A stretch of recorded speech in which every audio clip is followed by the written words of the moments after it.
9वीं बार में क्या होता है कि मैं अपने दोस्त को कहता हूँ कि तू पीछे हो, पहले मेरे को उससे मिलने दे। हाँ, अब वो मेरी तरफ नहीं, मैं उसकी तरफ भाग के जाता और हूँ। वो खेलना ज्यादा शुरू हो रहा है, वो भी हाँ, जंप करके आ रहा है। Basically yes. तो फिजिक्स भी ऐसी ही है। आप पहली बार उसको टच करते हो, आपको वो डराती है। आप सेकंड टाइम जाओ उसके पास, थर्ड टाइम जाओ, फोर्थ टाइम जाओ।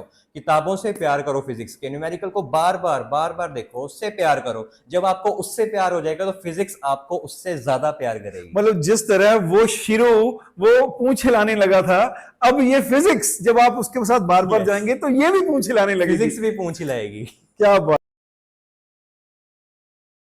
हाय फ्रेंड्स, आज मेरे साथ हैं एक ऐसा अचीवर जो बेस लेवल से शुरू होके अपनी 10th 11th 12th से शुरू होके आज एक अच्छे रैंक पर पहुंचे हैं।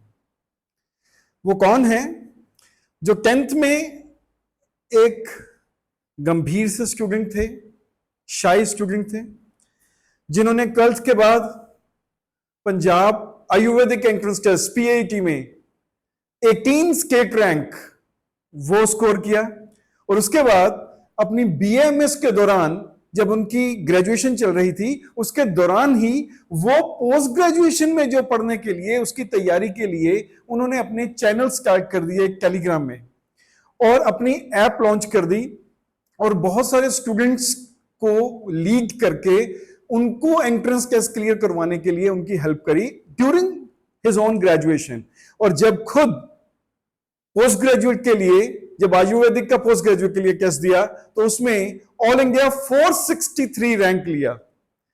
Late me introduce, let me have this privilege to bring him in front of you, doctor Shubham Jain. Thank you sir. So जब बातचीत का सिलसिला शुरू होगा तो मैं बड़ी बड़ी बेसिक, ताकि सभी स्टूडेंट, सभी पेरेंट्स के लिए बड़ा मजेदार ये सिलसिला हो, बहुत कुछ सीखने के लिए मिले, बहुत कुछ जानने के लिए शुभम के बारे में मिले।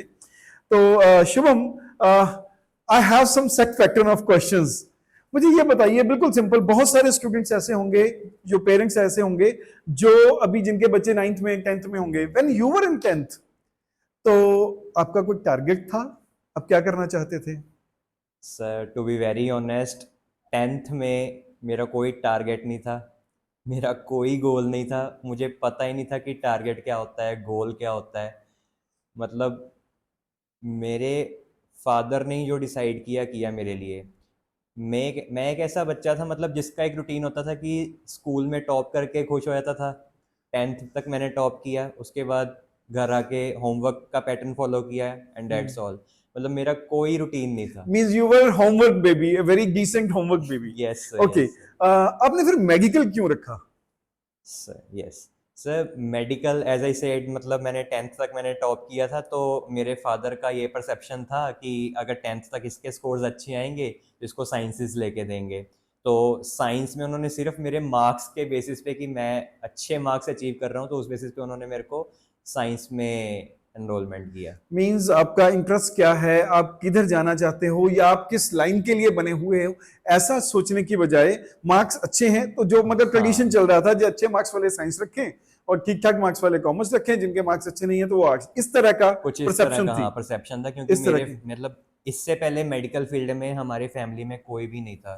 तो एक फादर मेरे जो है वो बिजनेसमैन है, तो उनका ऐसा ही परसेप्शन था जो एक नॉर्मल पेरेंट्स का होता है। मतलब आजकल के बच्चे भी काफ़ी कुछ रिलेट कर पाएंगे इससे, कि जिनको सिर्फ मार्क्स के बेसिस पे ही मेडिकल में जाने का मौका मिलता है, तो अच्छा, उस तरह आपको का। अब भी क्या ऐसा लगता है, जिनके मार्क्स अच्छे आते हैं उनको साइंसेस रखनी चाहिए, जिनके मार्क्स थोड़े से अच्छे, मींस 95 प्लस 90 प्लस हैं तो वो साइंसेस रख लें, उससे नीचे वाले कॉमर्स रख लें, उससे नीचे वाले arts? Do you believe in this system?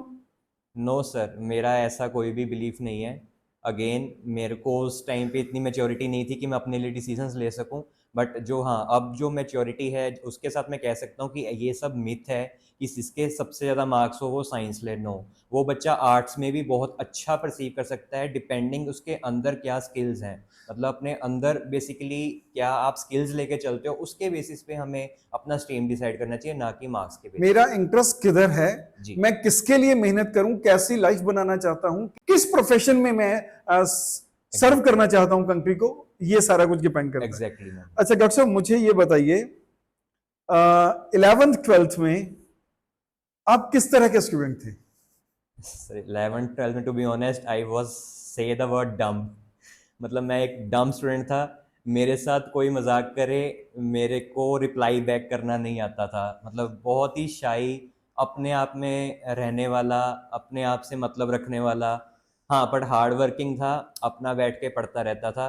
But yes, confidence level बहुत कम था प्लस ये वन। 12th में की बात कर रहे हैं या 11th की ये बात कर रहे हैं? 10th टू +1 तक की मैं थोड़ी सी आपको जर्नी बता रहा हूँ, टिल मेरी एंट्री ज्ञान गुरुकुल में हुई तब तक का मैं आपको बता रहा हूँ।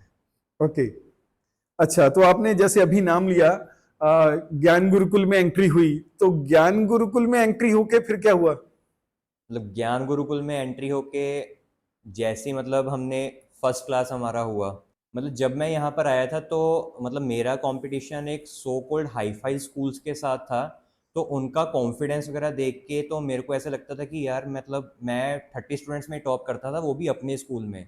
मेरा जब हाई फाई स्कूल्स वाले बच्चों के साथ मतलब क्या कहते हैं पाला पड़ा, तो मेरे को पता लगा कि एक्चुअल में लाइफ क्या है, एक्चुअल में कॉन्फिडेंस क्या है।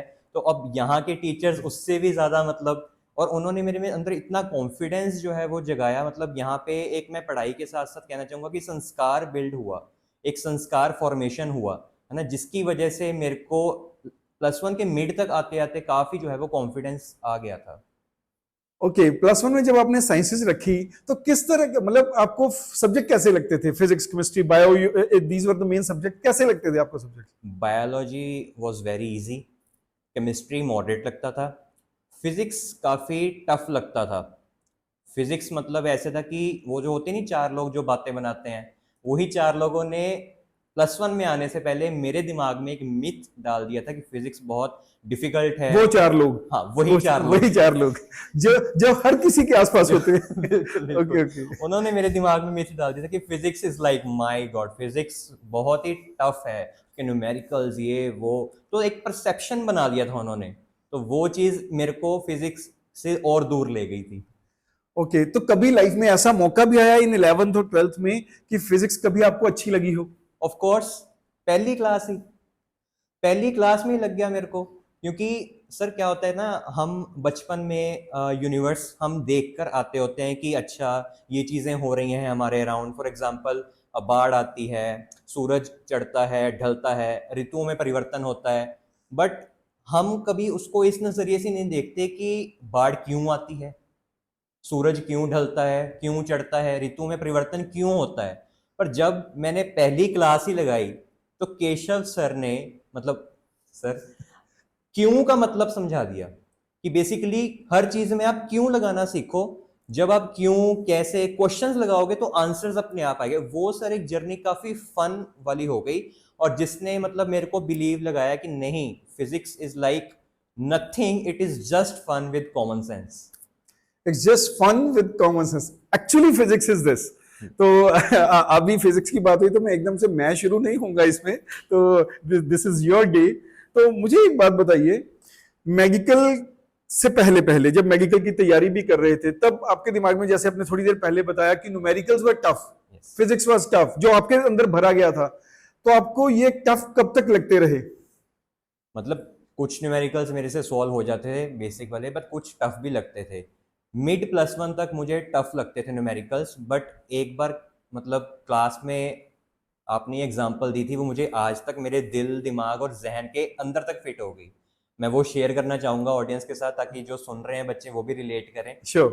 हाँ जी, मतलब एग्जांपल ये था कि जैसे मान लीजिए हमारा एक फ्रेंड है ना, उसने घर पे एक डॉग रखा हुआ है ना, लेट्स सपोज शीरो, है ना, shero stuffy what ever it is, dog रखा हुआ है, इतनी हाइट है उसकी, बड़ा है, खूंखार लगता है। जैसे ही आप उसके घर जाते हो हाँ, तो आप बाद में एंटर करते हो, वो आपके ऊपर पहले आता ऐसे ही होता है। बिल्कुल है ठीक ना, है। मतलब वो भौंक रहा है ना, आपको डर लग रहा है अंदर से अंदर की यार पहली बार, है ना, पहली बार तो सबको डर लगता है सर कि कुछ करना दे, कुछ काटना दे। अच्छा, तो जैसे ही हम एंटर करते हैं हमें डर लग रहा है, तो हमारा दोस्त जो है वो हमें थोड़ा सा कंफर्टेबल करता है कि नहीं शीरो स्टॉप नो। तो अब ठीक है, सेकंड टाइम हम जाते हैं तो फिर से थोड़ा सा ऐसे मन में लगता है, थर्ड टाइम वो फोर्थ इतना ही टाइम। बोलेगा, अब मतलब हाँ दोस्त ऐसा भी बोलता है कि नहीं नहीं, ये तो सिर्फ सूंघेगा, तो हाँ, सिर्फ सूंघेगा ही। ये तो सिर्फ हम सांस तो हमारे रुके हुए होते हैं उसमें। हम कैसे अंदर से बिलीव कर लेंगे सिर्फ सूंघ के इसका हो जाएगा। हाँ, तो मतलब ऐसे करते करते आप 4th टाइम जाते हो, अच्छा 5th टाइम आप थोड़ा सा हिम्मत करके उसके ऊपर हाथ लगाते हो कि हाँ हेलो शीरो हेलो, तो उंगली, अब हाथ हाँ से भी पहले उंगली उंगली लगती है, पहले उंगली लगती है उसके सिर पे थोड़ा सा, और जब वो अपनी नाक ऊपर उठाता है थोड़ी सी, तब उंगली भी पीछे जाती है थोड़ी देर हाँ, के फिर वो लिए। दांत निकालता है तो हमें ऐसा लगता है कि अभी चलो ठीक है, पीछे से पीछे, पहले पहले हम पूंछ से स्टार्ट होते हैं हाथ लगाना, सिर पर नहीं आते क्योंकि वहां पे उसके दांत होते हैं। तो ऐसे ही मतलब मानते मानते हम 6th टाइम आप मीटिंग करते हो, 7th टाइम आप मीटिंग करते हो, तो धीरे धीरे अब ऐसा क्या होता है कि अब वो आपके साथ खेलने लग गया, बिल्कुल है ऐसा ना, होता है, हाँ। It's a natural thing. वो आपके साथ, अब आपको भी, आपका भी डर कम हो रहा है बेसिकली धीरे धीरे, क्योंकि आप इतनी बार उसको फेस कर चुके हो, मीटिंग कर चुके हो, अब आपके साथ वो खेल रहा है। अब 9वीं बार में क्या होता है कि मैं अपने दोस्त को कहता हूँ कि तू पीछे हो, पहले मेरे को उससे मिलने दे, हाँ, अब वो मेरी तरफ नहीं, मैं उसकी तरफ भाग के जाता और वो हूँ।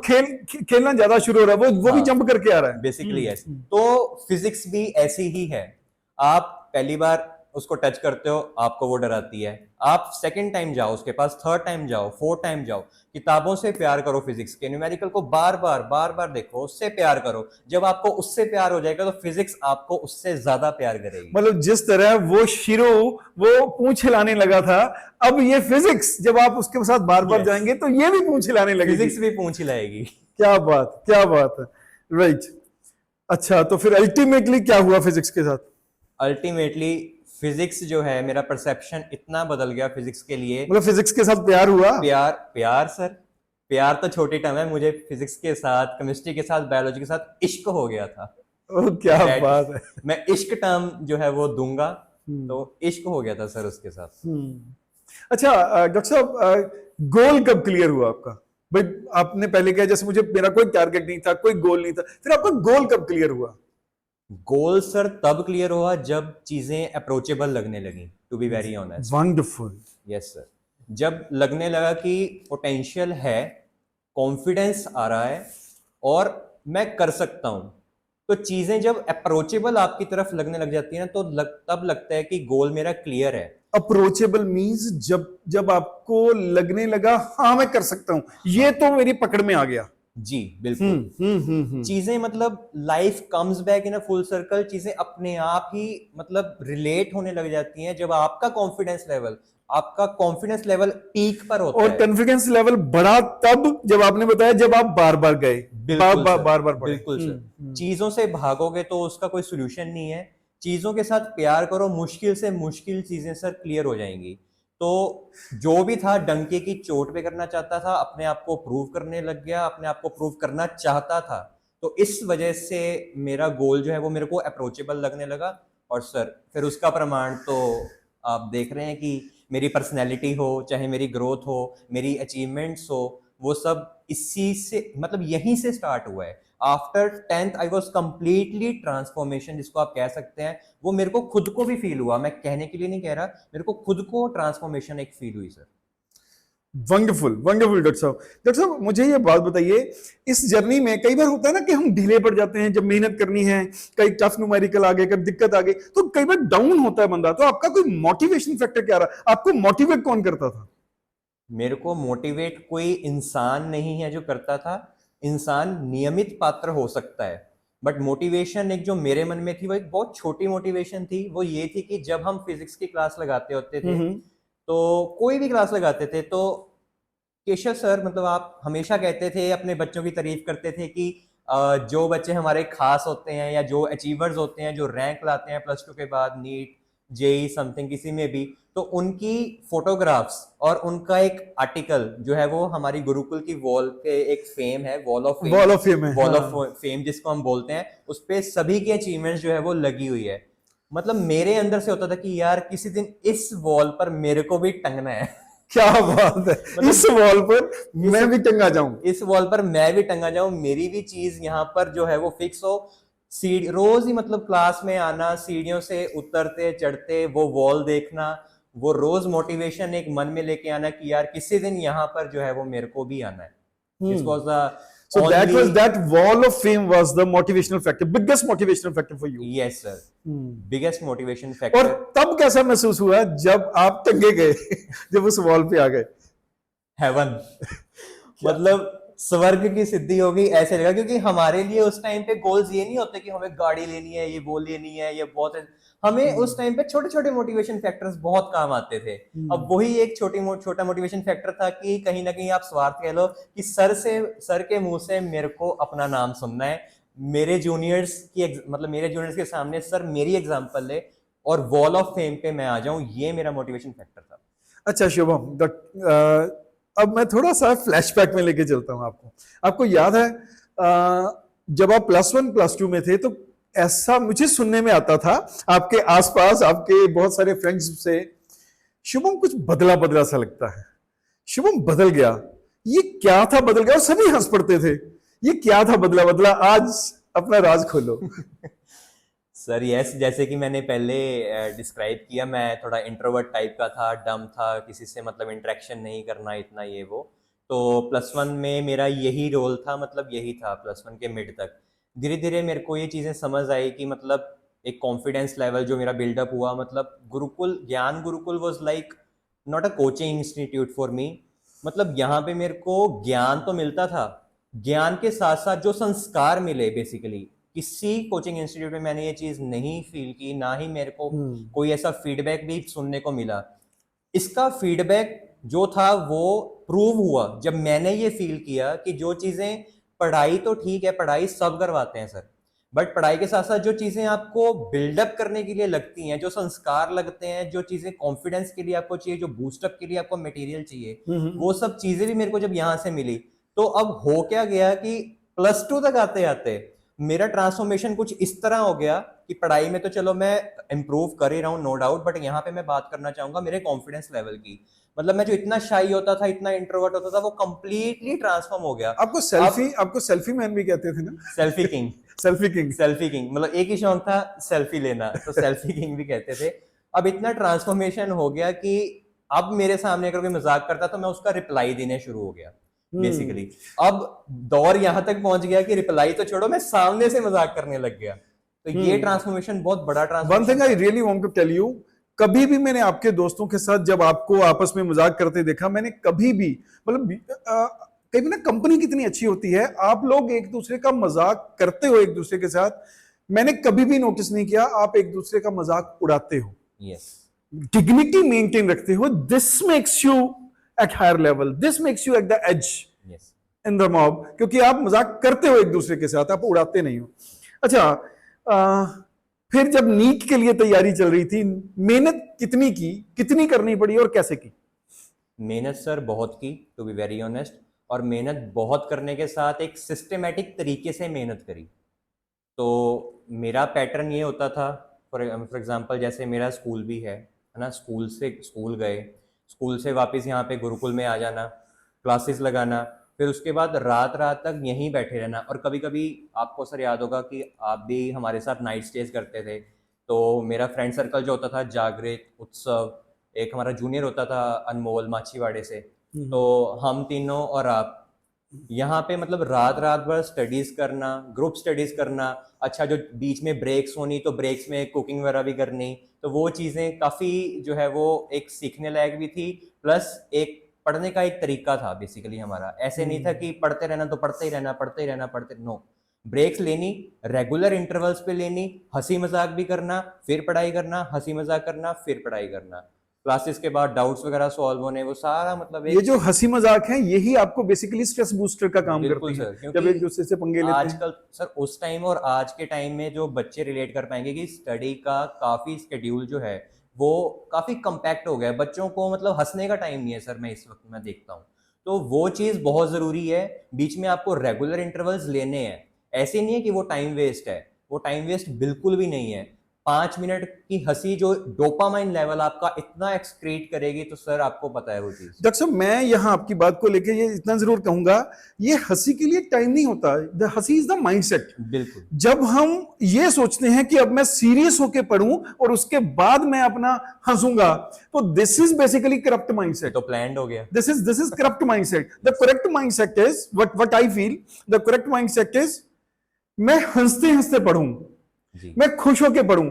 जब मैं किसी अपने काम को खुशी से कर रहा हूं तो स्ट्रेस कहां से आएगा? स्ट्रेस की तो ऐसी की तैसी, स्ट्रेस कहां से आ सकता है? तो you are like that only, क्योंकि आप एकदम से सीरियस और एकदम से मस्ती वाले होते थे बच्चे, और आपके साथ टाइम वो जो मुझे याद है, वो रात तक फिर कंपटीशन, भाई इतनी 1 घंटे में इतना कर लिया, उसके बाद कॉफी कौन बनाएगा, Yes. जो लेट उठा कप उसको धोने पड़ेंगे, वो सारा काम। तो वो this was really wonderful time. This keeps you moving, this keeps you moving. Exactly. अच्छा, एग्जाम प्रिपरेशन के दौरान एक क्वेश्चन हर टाइम के बच्चों का होता है, स्कूल में कुछ और सिलेबस चल रहा है, कोचिंग में थोड़ा सा आगे या पीछे कुछ और सिलेबस चल रहा है, तो अपने आप को ये मैंने वो भी सिलेबस करना, उसका भी क्या किया, उसका भी क्या किया, तो ये कहते हैं कि आपस में ना टाइम नहीं मैनेज होता। तो टाइम कैसे मैनेज करना है, हाउ डू यू डू, आपने कैसे किया? सर इसका आंसर मैं 3 पॉइंट्स को मद्देनजर रखते हुए दूंगा। First is management, second is perception, और third is highlight. First management कैसे कि चलो मान लीजिए कभी कभी डिफरेंट स्पीड होती है, डिफरेंट ऑफ स्पीड होता है, स्कूल कभी आगे हो सकता है, आपकी क्लासेस कभी आगे हो सकती है, कभी स्कूल पीछे हो सकता है, क्लासेस पीछे हो सकती है। लेट सपोज कि कभी स्कूल आगे है और क्लासेस पीछे है, एग्जाम आ गए, बच्चा स्ट्रेस में है कि स्कूल का करें कि कॉलेज का करें, है ना, क्लास का करें। तो जब स्कूल आगे है तो क्लासेस में तो मतलब जब स्कूल आगे है और क्लासेस पीछे है तो आपका क्लासेस में तो रिवीजन हो रहा है ना, और डिटेलिंग ज्यादा हो रही है, यस ज्यादा डिटेलिंग हो रही है है। ना आपकी, आपने एक बार तो पढ़ चुके हो आप, हाँ। अब दूसरी बार उसको एज ए रिवीजन दो। अब दूसरी साइड पे वाइस वर्सा, अगर क्लासेस आगे हैं और स्कूल पीछे है, तो जब क्लासेस में आप डिटेल में ऑलरेडी कर चुके हो तो उसको सेकंड बर्डन क्यों देना? तो स्कूल में तो रिवीजन हो रही है ना। स्कूल में रिवीजन हो रही है, आप उसको परसेप्शन है सर, वही सेकंड पॉइंट मेरा परसेप्शन, कि आप किस तरह उसको परसेप्शन लेते हो, वो कैसे आप रिसीव करते हो सिचुएशन को, कैसे आप रिसीव करते हो, कितना आप रेजिस्टेंट हो, कितना आप उसके लिए मतलब बेसिकली आप अप्रोच रखते हो। Again the term is approach. तो ये परसेप्शन हो गया। मतलब अगर आप उसको टफ मान के चलेंगे, ये दो काम मान के चलेंगे, तब आपको हमेशा दिक्कत ही रहेगी, आप प्रॉब्लम फोकस्ड ही रहेंगे। यस अगर आप उसको देखेंगे कि इसको इस तरह से पढ़ना है और दूसरी रिवीजन हो रही है, तो आप सोल्यूशन फोकस्ड हो जाएंगे। बिल्कुल। थर्ड इज हाईलाइट, मतलब कि आपको प्रॉब्लम ओरिएंटेड हाईलाइट आपको दिमाग में लाना है कि आपको सॉल्यूशन ओरिएंटेड हाईलाइट्स अपने दिमाग में रखने हैं। लाइफ में हमेशा solution oriented approach, solution oriented highlights जो है वो ज्यादा होनी चाहिए, प्रॉब्लम ओरिएंटेड हाईलाइट्स थोड़ा कम होना चाहिए। Beautiful, beautiful. Solution oriented highlights जो दिमाग में चमके, और problem oriented, beautiful point, wonderful. अच्छा, तैयारी के दौरान या जब टेस्ट दे रहे थे आप, पोस्ट ग्रेजुएशन वाला टेस्ट या उससे पहले नीट वाला टेस्ट, तो फेलियर्स भी आए भाई बीच बीच? यस सर, फेलियर्स आए, +2 के बाद भी आए और ग्रेजुएशन के बाद भी आए। मैं समझता हूँ सर फेलियर्स काफ़ी इंपॉर्टेंट है लाइफ में। मतलब सक्सेस आ जाए और फेलियर्स ना आए, वो सर मज़ा नहीं है किसी बात में उस सक्सेस का। फेलियर्स आना सर बहुत ज़्यादा इंपॉर्टेंट है, क्योंकि failures teach you patience, beautiful. Failures teach you success oriented approach कैसी होनी चाहिए। गलती कहां पे हुई और सक्सेस कहां से आएगी, success oriented approach, wonderful. Failure sir आपको बहुत कुछ टीच करते हैं। प्लेट में सारे पकवान एक साथ आ जाएं और आप खा लो सो जाओ, that is not life according to me. आपने उस प्लेट के लिए कितना कमाया, कितना आपने उसके लिए स्ट्रेटेजीज जो है वो बनाई, कितना आप ओरिएंटेड रहे उसके लिए, कितना आप फोकस्ड रहे, क्या क्या चीजें जो है वो आपको स्ट्रगल में फेस करने को मिली। फाइनेंशियल बर्डन्स होते हैं सर, ये तो मैं पोस्ट ग्रेजुएशन मतलब ग्रेजुएशन के बाद की बात कहूंगा, पर जो +1 +2 वाले देख रहे हैं उनके ऊपर फाइनेंशियल रिस्पॉन्सिबिलिटीज तो कोई नहीं होती, बट उनके दिमाग में ये जरूर होता है कि हमें कुछ करके दिखाना है, हमें कुछ करके दिखाना है, हमें पेरेंट्स की एक्सपेक्टेशन होती है, पेरेंट्स की एक्सपेक्टेशंस होती हैं, समाज की, मतलब बच्चे कंपीट कर रहे हैं आपस में तो उस बच्चे ने वो करके दिखाया, पीयर प्रेशर, तो हमारे सीनियर्स ने ये चीज करके दिखाई, मुझे भी करके दिखानी है। तो ये चीज का प्रेशर लेना बहुत इंपॉर्टेंट है। और फेलियर आता है तो एक दिन मैं कहता हूं उसके लिए दुख मनाओ, सेकंड दिन फिर से बैठ जाओ सर। आपने अभी बात कही प्रेशर लेना इंपॉर्टेंट है, तो जनरली ये ना प्रेशर एक ऐसी टर्म बना दी जाती है कि प्रेशर नहीं लेना, तूने पढ़ना है ना, तूने प्रेशर नहीं लेना। तो आपने अभी बात की प्रेशर लेना इंपॉर्टेंट है, इसको थोड़ा और एक्सप्लेन कीजिए। प्रेशर नहीं लेना और प्रेशर लेना, इसमें एक थिन लाइन है। प्रेशर आप इतना भी नहीं ले लो कि आपका दिमाग इस बात पे सफर करने लग जाए कि यार ये एंड है, बर्डन हो गए आप बहुत ज्यादा। This is not the end. Failures के बाद एंड नहीं है लाइफ का। फेलियर्स के बाद आपको, आप ग्रेटफुल रहिए कि अगर आपको फेलियर मिला है, आप ग्रेटफुल रहिए, क्योंकि अगर फेलियर मिला है तो आपका अप्रोच आपको ये सिखाना चाहिए कि इससे तो डेफिनेटली डबल करके दिखाऊंगा। और ये ब्यूटीफुल। एटीट्यूड आपको सिर्फ एग्जाम्स में नहीं, आगे लाइफ में भी काम आने वाला है। आप कहीं भी जॉब जाते हो, कुछ बिजनेस स्टार्टअप करते हो या कुछ भी करते हो, फेलियर सबको आते हैं सर। अब आपको क्या लगता है बिजनेस के जो स्टार्टअप्स होते हैं, जो बड़ी बड़ी कंपनीज यहाँ पर हमने जो बिल्ड हुई हैं इंडिया में, तो वो क्या फर्स्ट टाइम में रन हो गई? नो, उनको फर्स्ट टाइम नहीं, उनको 100 बार फेलियर्स आए हैं। अगर आज उनका 100 करोड़ का बिजनेस है, 1000 करोड़ का बिजनेस है, तो उनको क्या फेलियर्स नहीं आए होंगे कभी? फर्स्ट टाइम में हो गया होगा? No, that is not right. अच्छा, आपने भी तो पढ़ाई के दौरान when you were in graduation, under graduation वो कोर्स चल रहा था बीएमएस आपका, उसके दौरान भी आपने तो पोस्ट ग्रेजुएशन की तैयारी के लिए टेलीग्राम चैनल शुरू कर दिया, आपने औरों को पढ़ाना शुरू कर दिया। तो that was also a kind of startup by you. Yes sir. तो अभी वो कितना सक्सेसफुल है? अभी वो जो आपने app you were telling about, you please tell my audience कि आपकी ऐप भी है एक। Yes sir. मतलब जैसे मैं अपनी जर्नी बताऊं कि मैं बीएमएस कर रहा था अंडर ग्रेजुएशन, तो उसमें इंटर्नशिप जैसे स्टार्ट हुई, तो मतलब कोविड के टाइम पे इंटर्नशिप थी मेरी, फाइनल ईयर था बेसिकली। अब घर पे क्या फ्री बैठने का हमारा है नहीं, क्योंकि सर ने हमें कभी सिखाया ही नहीं, गुरुकुल ने कभी ये चीज़ सिखाई नहीं बच्चे को कि आप फ्री बैठो। फ्री बैठ ही नहीं होता हमसे, जस्ट जब से हम कॉलेज में गए हैं। तो व्हाट वाज द थिंग, जब कोविड आया तो मैंने एक स्टार्टअप स्टार्ट किया। मैंने स्टार्ट किया टेलीग्राम से। टेलीग्राम पे मैंने जो पोस्ट ग्रेजुएशन की तैयारी होती है, मैंने वो करवानी, मतलब खुद पढ़ के क्या उसका सिलेबस होता है, क्या चीज़ें होती हैं, कैसे उसका अप्रोच रखना है, एमसीक्यूज कैसे होते हैं, सारा उसका पीछे ब्लूप्रिंट तैयार करके मैंने टेस्ट सीरीज स्टार्ट की फ्री ऑफ कॉस्ट टेलीग्राम पे। बढ़ते बढ़ते बढ़ते धीरे धीरे धीरे टेलीग्राम पे काफ़ी रीच हुई। फिर उसके बाद मैंने कोर्सेज स्टार्ट किए, अपनी कोचिंग स्टार्ट की। बेसिकली धीरे धीरे कोचिंग स्टार्ट करते करते मैंने अपना ऐप लॉन्च कर दिया। तो basically this keeps you moving. Wonderful, wonderful.